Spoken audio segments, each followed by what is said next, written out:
Kwarya mai magana, maza ki shanye min jinin tunugu yanzun nan. Wayo Allah kai dadi tunubu.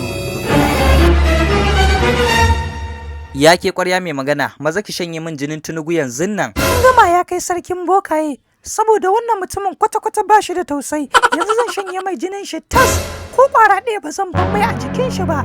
Yanzu nan zan shanye mai jini. Dan Allah kake shanye min jini kwarya mai magana. Wallahi zan dawo da tallafin man fetur. Duk wani abu da kika sani zan yalwata abinci, talakawa za su ji daɗi. Ku taimaka ba. Wallahi da tuba. Tunugu, ni ne sarkin bokaye kuma tunda na samu daman nan ta shanye maka jini, babu abin da ya isa ya dakatar da ni ban shanye ma jini ba. Gwara mutane su huta saboda ba ka da amfani. Kada ji bokatu, wallahi zan baka biliyan 700. Wallahi zan baka su taransifa zan baka kada da akawun. Wallahi ka taimaka ba boka, kan ka shanye min jini da dan Allah. Wallahi ka taimaka. Dakata Tunugu, wannan kalaman naka ba za su sa in ji tausanka ba. Babu abin da zai dakatar da ni. Kwarya mai magana, shanye jinin Tunugu yanzu nan, ba da tausayi Tunugu. Wayo Allah kai dadi tunubu.